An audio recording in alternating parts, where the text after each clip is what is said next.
What's up, everyone? It's Annabelle with That Good Shit, and I'm here with Jillian Grace. Sebastian Rios. AKA New Jazz Underground. Well, some of New Jazz Underground is here with us today. We're here at BRIC Jazz Fest. Y'all are going to be performing tonight, and super excited to talk to y'all today. Just saw a little bit of your sound check, and it was sounding amazing. I heard an All the Stars cover. Yes.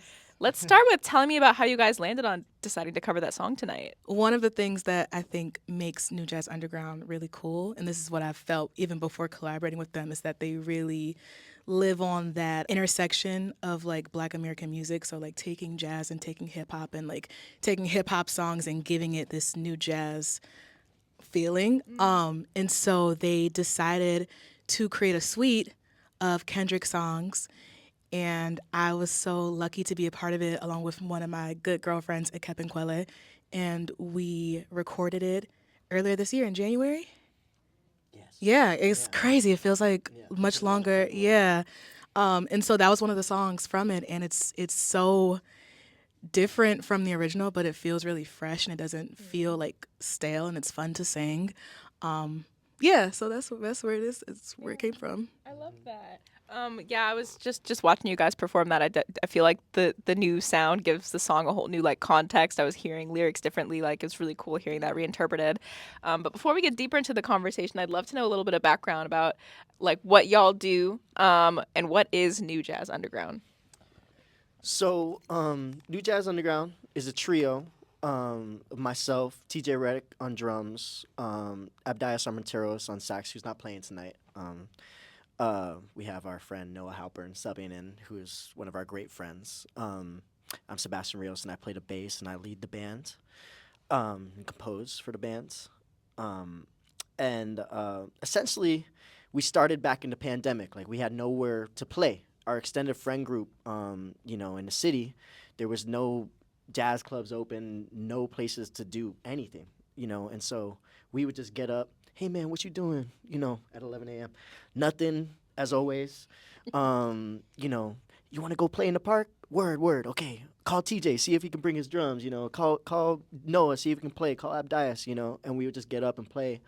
And myself, Abdias, and TJ really loved playing together, and so we're like, let's take this more seriously. And so we started playing every week, rehearsing, learning each other's music, composing. And we made some posts on YouTube, and they just went crazy viral. And, our kind of life's changed from then. Last year, this last year, we've traveled all over the world. We just came back from China, played all these incredible festivals like Newport Jazz Festival and Montreal, all these different places. And so to go from that, just playing in the park to playing on these international incredible stages and places like BRIC, it's, a blessing. Yeah, that's so special. I'd love to hear a little bit about like how you guys. Thank you. I'd love to hear a little bit about how you guys connected and how you ended up How collaborating. did we with them. connect? How do I know you? Ooh, I don't know. Well, I guess through like so my friend that I was talking about, Akep and Kwele, she went to Juilliard and they're all like Juilliard cats. I wasn't good enough to get in. I'm kidding. Well, I just didn't apply. But maybe one day. But yeah, they just have like a circle of friends, and so I think that's how we met, through Akep or something like that. like musicians, you just kind of know each other somehow through Instagram or something. It's like a web. Yeah. And I just always loved how Jill sang, and she has such an incredible spirit, what I mean, for the music and just in general, what I mean. And I always wanted to do a project. Kendrick's music, it always has these incredible singers in the background. And I wanted to really bring that to the forefront. And, Akep is another incredible artist who tours all around the world and has an incredible band. And we're waiting for her album any day now. It's coming. Come It's on. coming. But, and they're like sisters. And so, just getting them together, they've been singing for forever. Y'all went to Howard together? Yeah, we went to undergrad together. So my last year at Howard University in Washington, D.C. was her first year. And so as she was coming in, I was going out, but we had connected in that way. in two different places in our lives. I mean, obviously, a freshman coming in versus a senior who's like over it and ready to go. We were, but we still like connected. And so then when she moved to the city, and I'd already been here because I went to Manhattan School of Music for my graduate program, our relationship just kind of blossomed and it changed. And so, yeah, we've been able to do a couple of projects together, but this has been, in my opinion, the funnest one working with y'all. So, Yeah. Well, and I think kind of what I was referring to earlier. It's like you just want to be around your friends. You Yeah, just want to be yeah. around people who you have kindred spirit with, and the music is just a natural extension of that. You can't force things like that. It's like a relationship. You can't force things. If somebody's not feeling it, you can't not. You gotta You know what I bounce. mean? And so, it's just like a natural thing. Like we all just kind of into all the same things because. Our band, New Jazz Underground, we come from a very traditional jazz background. Like I studied with Ron Carter. We went to Juilliard. Ab Dias, our saxophone player, plays with Wynton Marsalis, and Wynton's known for being a traditionalist of traditionalists. And so that's really our background. Like, and so we really wanted to like bring these forces together of like because we consider Kendrick in the same category as somebody like Thelonious Monk, For sure. and but a lot of people who know Kendrick don't really know about Thelonious Monk, and a lot of people who know about maybe not the other way around as much, but just like having those things culturally be in the same realm, and having those same considerations because we're all kind of Gen Z, like Gen Z. I'm not Gen Z. What you millennial? I'm a millennial. You're on the cusp. I mean, Sure. zillennial, whatever. Millennial, yeah. Yeah, but like we consider them the same thing, so it's like it's just like a natural extension of what we're all listening to, anyways. You know what I mean? And so it's just like these things are in our mind and in our spirits, and when you're just friends, it's like it's just easy. Yeah, You know. totally. What is some of the music that all of New Jazz Underground is listening to right now and really excited about? Like, if y'all were to go on a road trip right now, what would be on Aux? Like, what are you all listening to? Well, we got to talk about one of the greatest of all time who just Absolutely. passed, Yeah. the great D'Angelo. That's gonna go down in history as one of the saddest days in music. Without a doubt. Without a doubt. We lost Prince and Jimmy and Sly all over again, and Yeah. so Voodoo is on rotation constantly since I was in high school. Listening to that always, always, always. But he's always such an inspiration. Modern guys that we really like, New Jazz Underground. We love this guy called McGee. Oh, we love him. Yeah, we're obsessed with McGee. We saw him in Jersey earlier this year. We all went and fangirled out like, McGee. And as far as jazz musicians, one of the leaders of the modern voice who really inspires us is this cat named Ambrose Akamuseri, trumpeter from the Bay Area, some of the most incredible music. And you talk about new artists or just Anything. I New mean- artists, old artists, anything. I'm always listening to one of my favorite albums that I've been listening to for years, but especially lately, just repeat on repeat, Sidewinder by the great Lee Morgan. That's a crazy album because the lead single Sidewinder was a top 40 hit.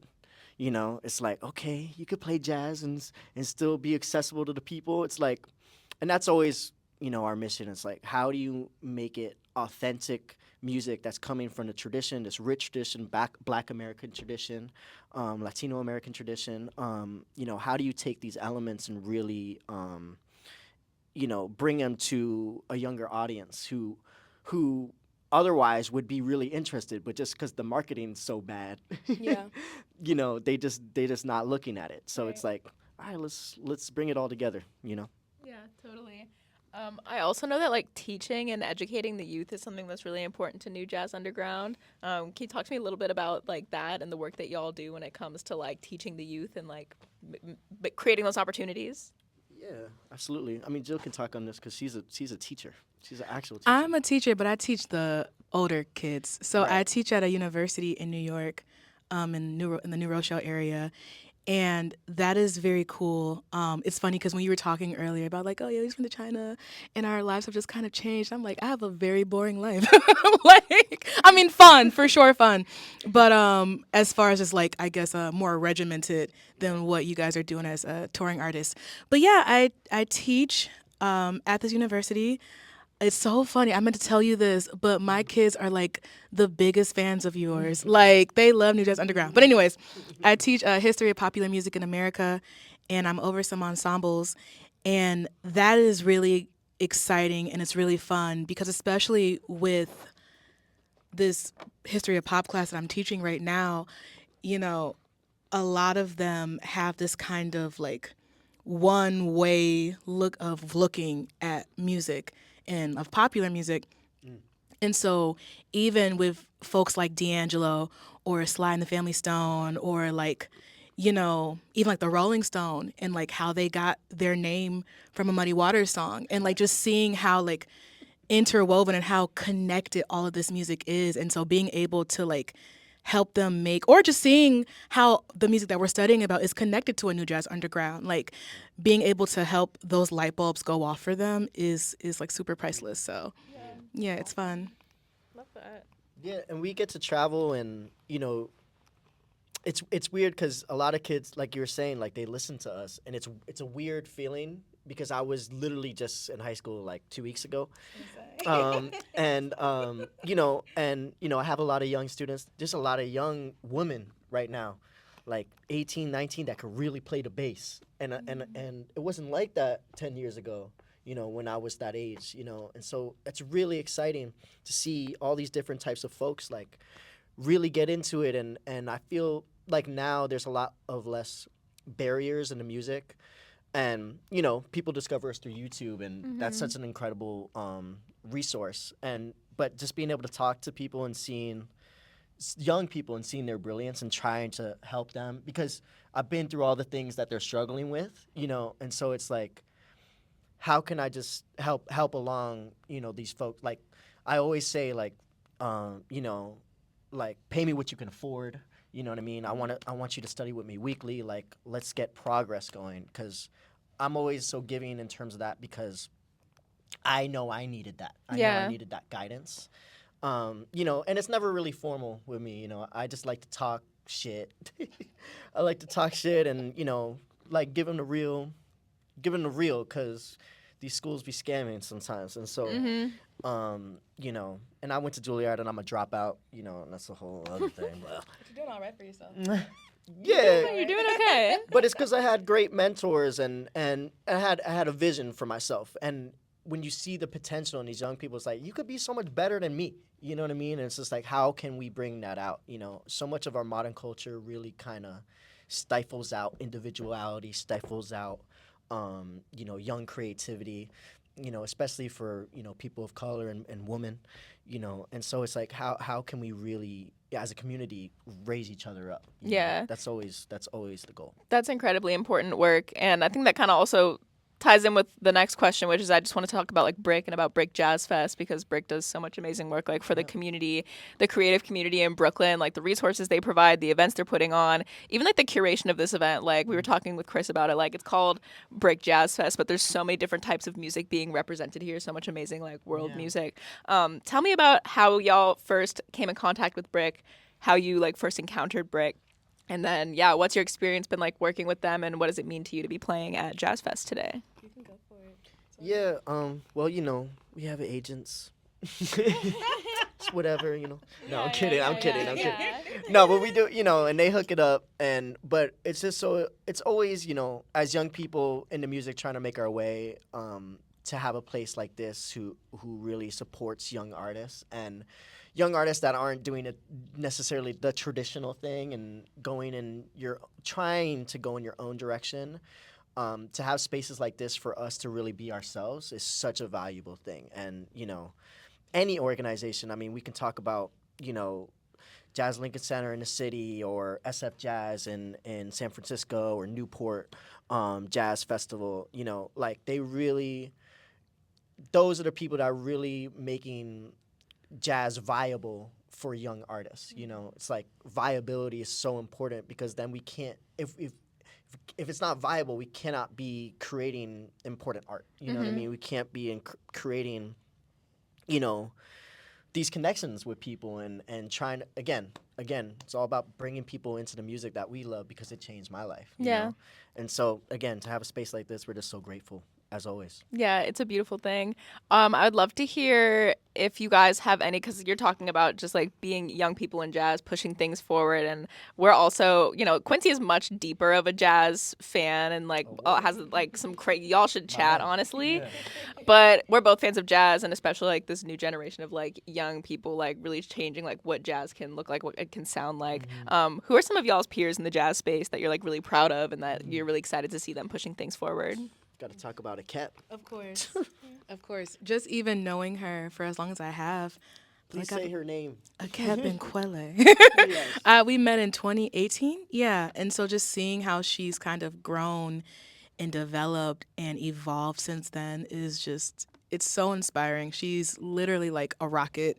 Like she's just, she's there. She's doing really incredible things. So definitely Akep.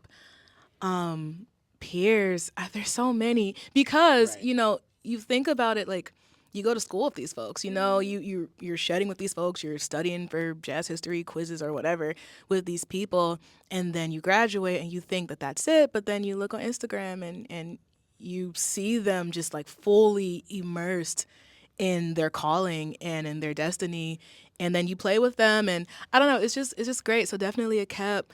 I think about like Sean Mason, who I didn't go to school with, but we did another project. Akep and I did one with him.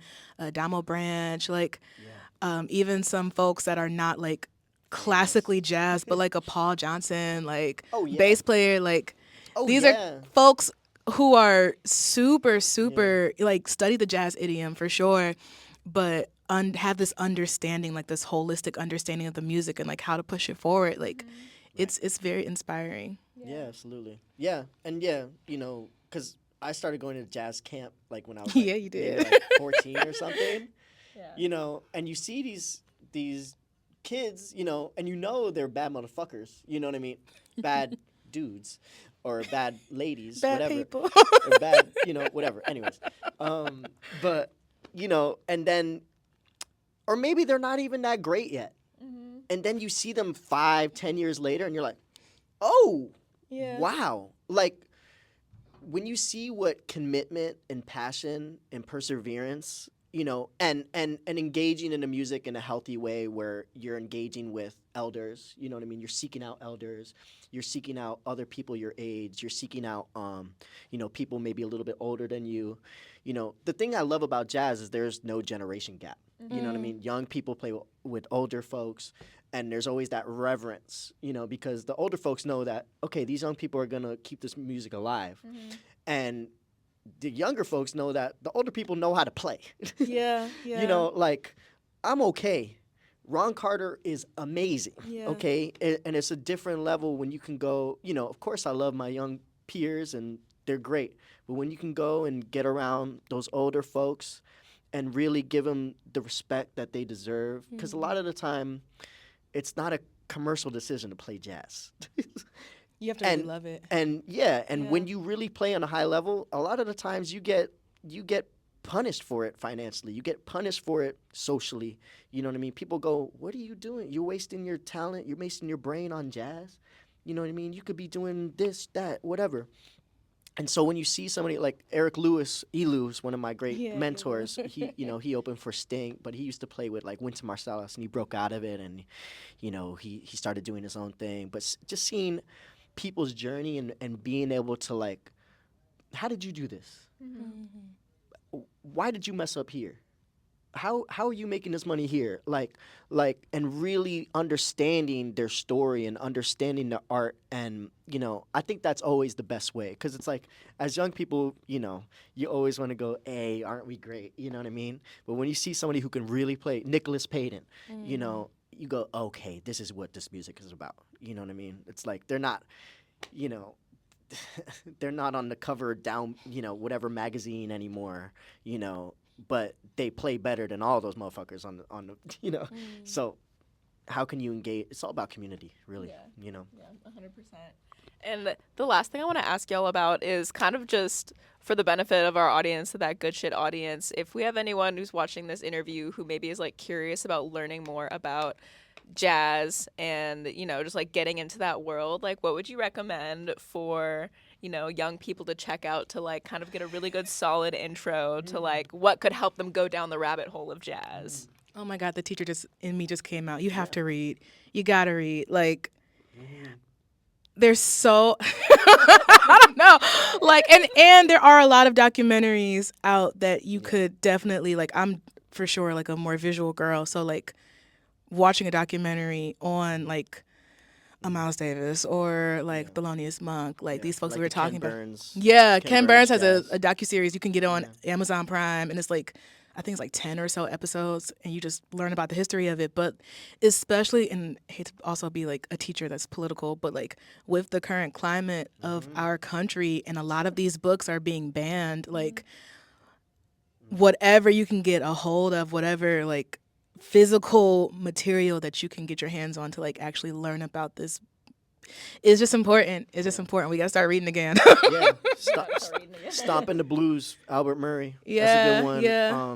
You know, Kansas City Lightning. You know, the Charlie Parker biography by the late great Stanley Crouch. That's a great one. But you know, also just interfacing with the music itself. Like I got into jazz by listening to Miles Davis, Kind of Blue, For sure, and for John sure. Coltrane, Blue Train. Those are two great records just to start out with. You know, and then you can get into the more weird stuff.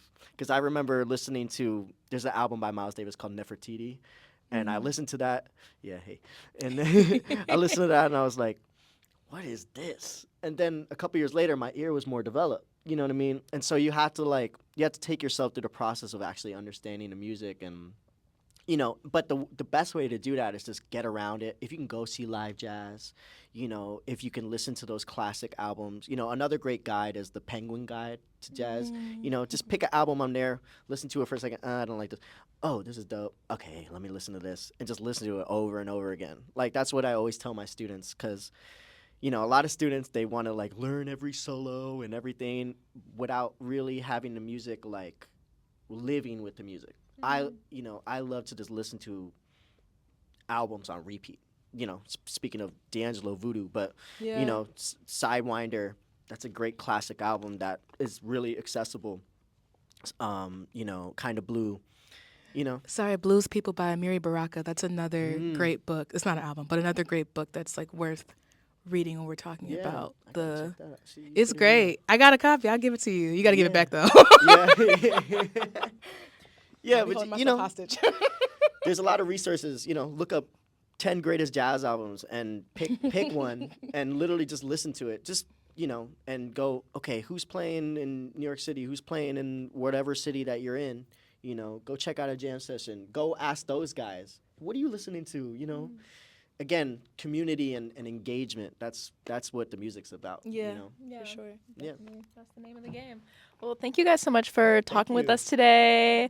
Really amazing. Again, just like seeing you guys sound check already, like hearing the music. I'm just like so excited to hear more tonight. And is there anything else you'd like the people to know about you, about New Jazz Underground? Anything you'd like to say? Follow Jillian.